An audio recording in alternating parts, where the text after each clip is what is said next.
Seekers. That was a little snippet of a song called Frankenstein, which I covered and which is up on my channel if you want to go take a look at the whole thing. And by the way, since two people asked me in the comments, maybe other people are wondering, the fuzz I used on that was this thing. It's called the Band of Gypsies fuzz, and I found it on eBay. I'd read some review that said it was the fuzziest fuzz tone available, so I'm always a nut for fuzz. So I hoped I could do another Halloween, another one in my Halloween series for you today, but I kind of got sidetracked and wanted to talk about something else because it's been kind of like in my mind. And so I wanted to talk this through and see where I got. And it stems from this comment, which was left on... I talked about Nisargadatta Maharaj's, comments on war. I think I put that up on Monday. And I put that up last week on Instagram, and one of the comments I got, which I read to you on Monday, went... This illustrates clearly the profound differences between Advaita and Zen! Nisargadatta Maharaj is teaching eternalism, which was rejected by the Buddha and Nagarjuna, and the unreality of phenomena, which is the antithesis of Dogen's teaching! There's two exclamation marks in one comment, so it must be serious. So I read this out loud on the video, and as I was reading it out loud, I hadn't actually read it out loud before. I'd read it silently in my brain, but not out loud. And as I was reading it out loud, I said, the unreality of phenomenon is the antithesis of Dogen's teaching? Is that right? Or something like that. I find that in this kind of world of people who study Dogen, there are certain agreed upon ideas, which everybody seems to know except me. I always find that I'm left out of these things, mainly because it's probably because I don't pay any attention to discussion groups and things like that are going on, on the internet, and everybody's kind of, coming to their consensus, and I don't follow any of that stuff. And I don't even read most of the books that come out. Occasionally I'll get one. I got one Stephen Hine book 2 years ago or 3 years ago. I still haven't read it, about Dogen. So, I'm out of the loop. I studied Dogen on my own, and maybe that's bad, but that's what Nishijima Roshi kind of did, so I kind of follow his example. So I guess this idea that the unreality of phenomena is the antithesis of Dogen's teaching is one of those ideas. And it's weird to me because I think I might know what this person who left the comment is getting at, but at the time I read it, I was like blindsided by it because I'm like, what does that even mean? Like these I'm dumb when it comes to philosophical talk. That's probably why I dropped out of being I didn't drop out. I just quit being a philosophy major when I was in university because I was just kind of going, what? All these people seem to know, words like epistemology and stuff like that. And I had no idea what the hell they were talking about.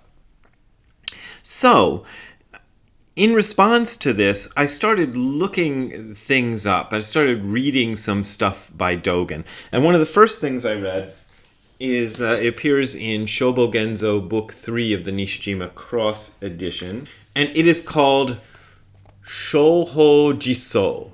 All Dharmas are real form. And it's a monster. Like this, I've read, as you know if you follow this channel, I've read all of Shobo Genzo multiple times. And so I've read this before. I've probably read it several times before, but it's been a while. And I read it again a couple of days ago, and I was just going, whoa.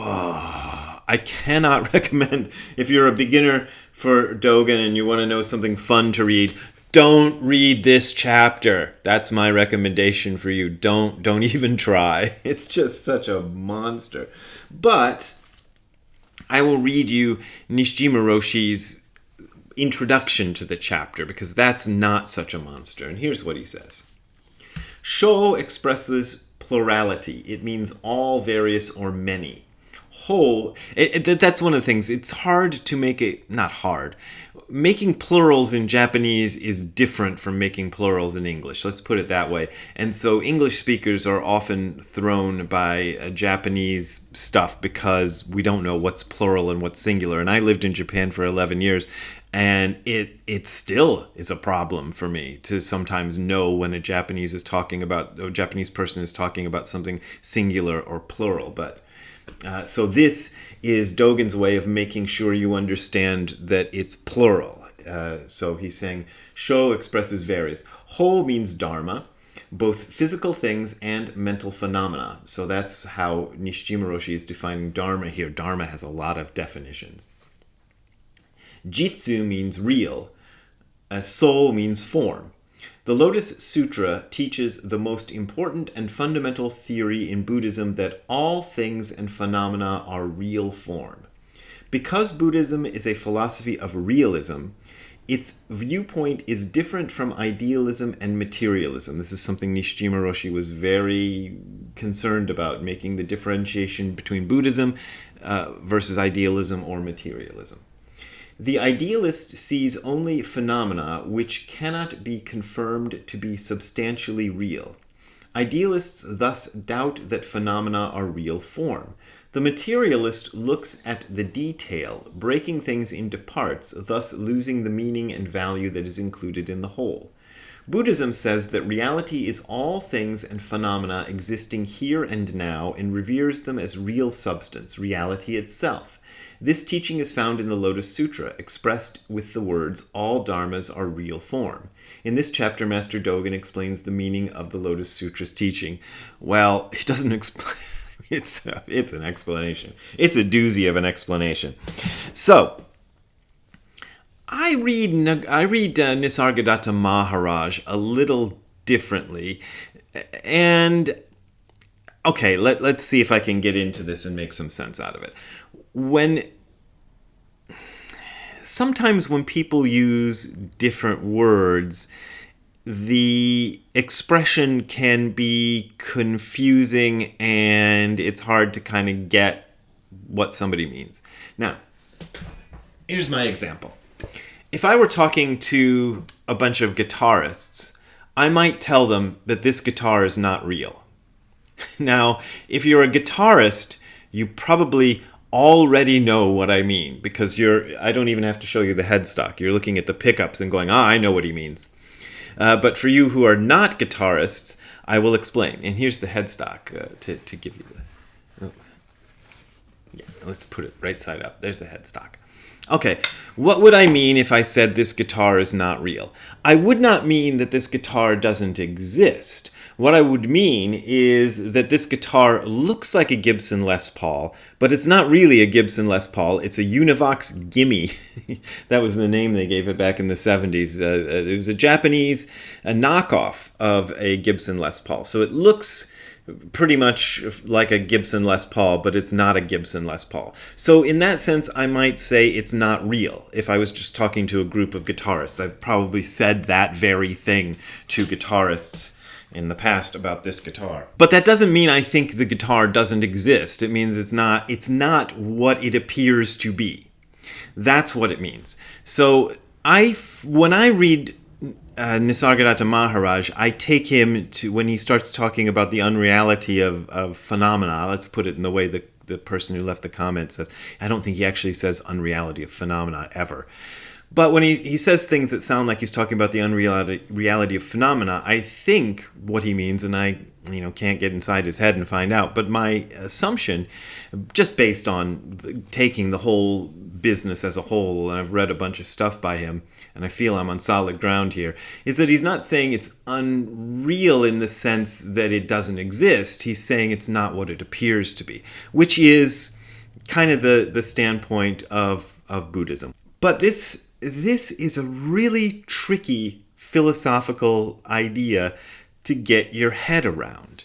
And I say this as a person who's been trying to get his head around this for years, including having had the experience of, that I've talked about, having this sort of awakening or whatever.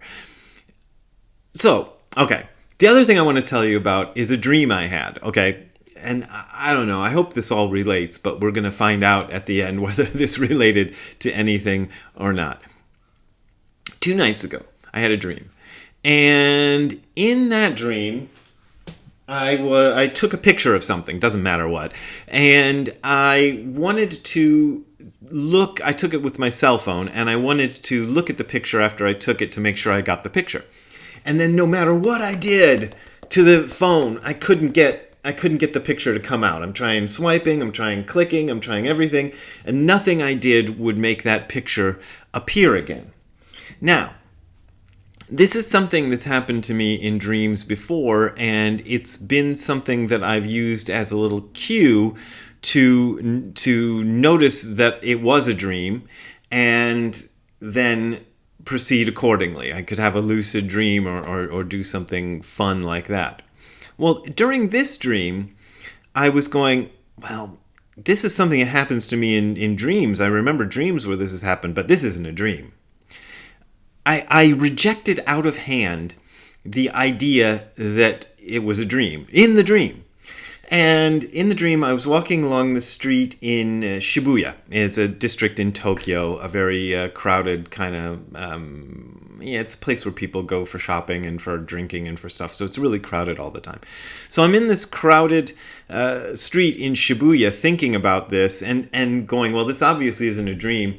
And then I'm walking down the street going, hey, you're just a character in my dream. You're just a character in my dream. Like to people who are passing me by in a crowd. And it being Japan and me speaking English and it being noisy anyway, I figure nobody can hear me. But somebody hears me and goes, "Nani yutteru no?" Like really aggressive. "Nani yutteru no" means what are you saying? And it's kind of a rough way of saying that. And I'm like, "Sumimasen, shitsurei shimashita." And I'm apologizing profusely and being like, excuse me, and I'm trying to get out of this guy's way so he doesn't beat me up. And that was the end of the dream. That's all I can remember of it. And basically I woke up and went, oh, wait a minute, that really was a dream. But what's interesting is during the dream, I thought of the idea that this is a dream and rejected it. I went, that's obviously not a dream. It was obvious to me at the time that this was not a dream, even though it was a dream. And I started thinking after I woke up, like, how do I know this isn't, I reject out of hand the notion that this right now is a dream. But how do I know I'm any smarter now than I was in the dream when I rejected the idea that it was a dream? So Buddhism can sound like idealism, like it's the rejection of the substantial world as being non-existent. And Dogen took great pains in his writing over and over and over again to point out that what he was saying was not that.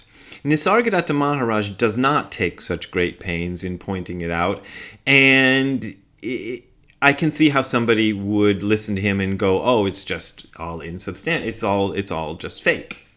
So an easier place than that chapter I just showed you to get this, to read about this. If you want to read a chapter, this chapter, none of Dogen's chapters are easy reads, but this one happens to be much easier than All Dharmas Are Real Form, and it's in the same volume of Shobo Genzo. So it was written around the same time. This one is called Kuge, Flowers in Space. And I made a joke about this, I believe, in my book, Sit Down and Shut Up. I'm pretty sure it was in Sit Down and Shut Up. I said, oh, flowers in space, it's like pigs in space, because it was a reference to the Muppet Show. And I don't know if anybody, even back then, I don't know if people remembered the Muppet Show. So maybe it was a stupid joke. But here is Nishijima Roshi's introduction to Kuge. Ku means the sky or space. It also means emptiness or the void. It's often translated the same way. Ku. Sometimes that character is pronounced Sora. That first character there in the compound.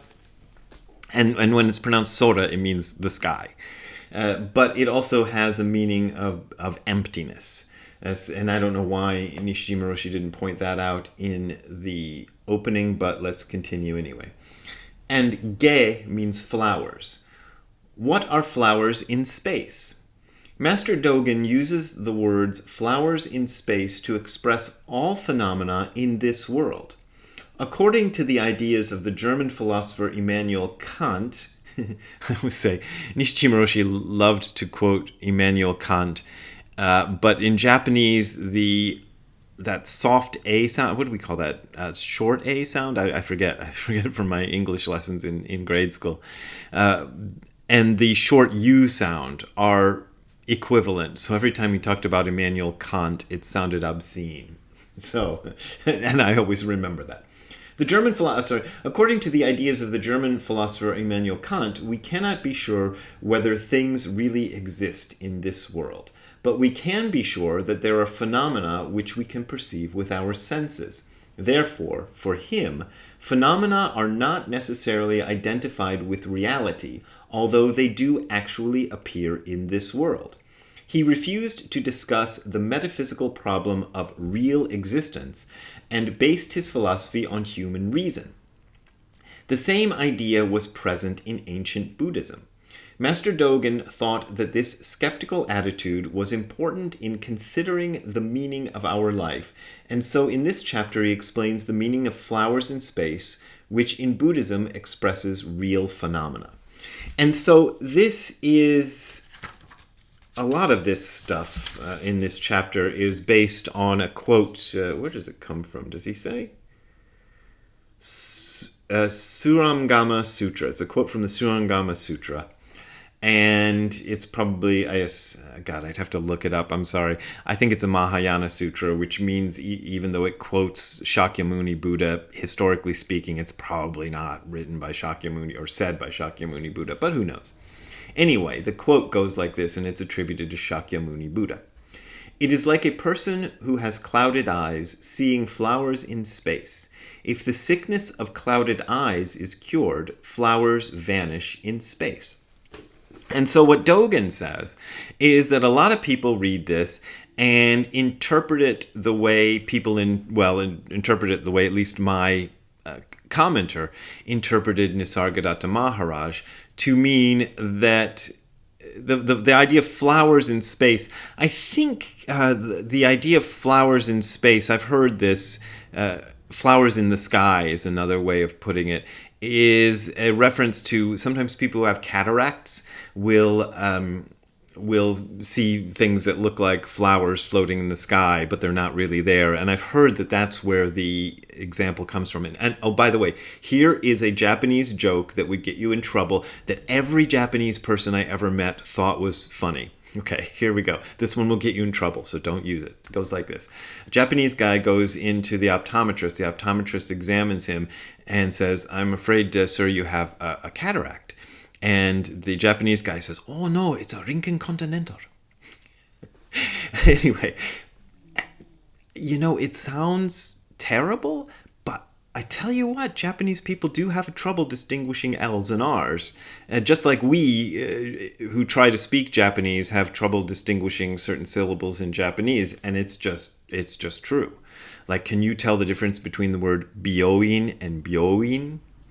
You can't, can you? Unless you've been in Japan a long time. One means hair salon and one means hospital. And you could make it the same joke in Japanese if you wanted to have an American guy get confused about those. It'd be the same thing. Like, you can't hear the difference. So, this is much longer than I wanted it to be, but I think this is worth doing a long video on. There's this idea that Shakyamuni Buddha is saying that the phenomenon are unreal, and if you become enlightened, all the phenomena vanish. All the phenomena vanish because they're unreal. And Dogen goes on at great length, and I'm not going to try to read this to you because it's difficult stuff, but he says things like, well, I'll give you one quote. People who understand that flowers in space are not real, but other flowers are real, are people who have not heard the Buddhist teachings. And he talks about if you're saying flowers in space are unreal, you would have to say that the flowers in your garden are unreal.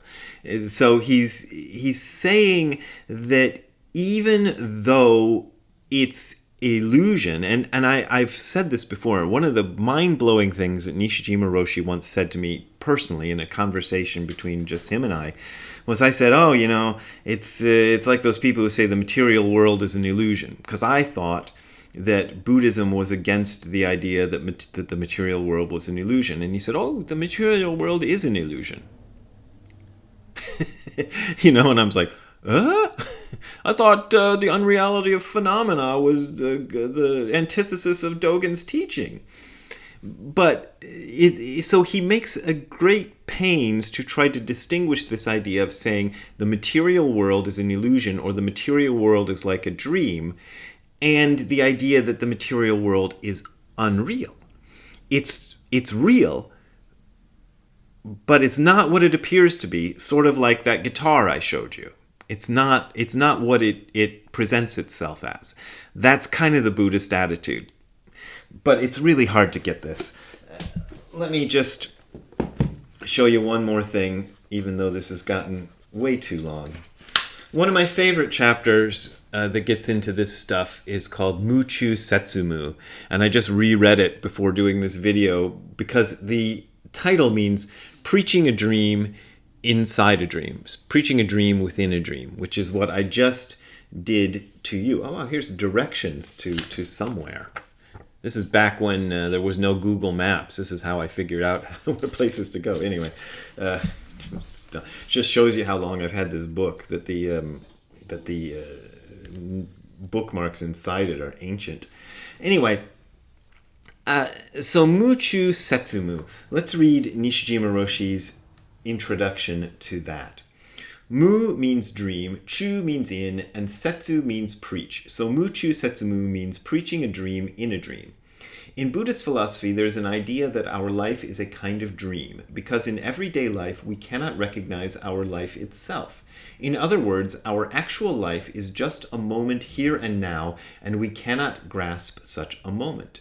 We are living at every moment of the present, and every moment cannot be expressed with words. So we can say that we are living in something like a dream. At the same time, to preach Buddhist theory is a kind of preaching a dream. And furthermore, to live our life is also a kind of preaching, telling, or manifesting a dream. So Master Dogen compared our life to preaching a dream in a dream. And, he says this great stuff. This is one thing I love in this chapter. This dream state is just the clear 100 things. That's an old expression. It just means it's reality itself. He says, Nishijima Roshi says, the clear 100 things means miscellaneous individual concrete things. And it is the very moment in which we doubt that it is so. It is the very moment of confusion. So our delusion is our way of experiencing enlightenment. So enlightenment and delusion are not two different things. It's a little bit more complicated than that. And here's another thing. This kind of relates to the dream I had that I told you about. The dream state and the waking state are each real form. They are beyond greater and smaller and beyond superior and inferior. And a couple sentences later he says, the dream state and the waking state originally are oneness and are real form. So the dream state is at once a metaphor for this world we're living in right now as a dream, and the actual dreams that you're having at night are also a manifestation of reality, just like this is a manifestation of reality. It's not that one is unreal and the other is real. This is also another level of dreaming.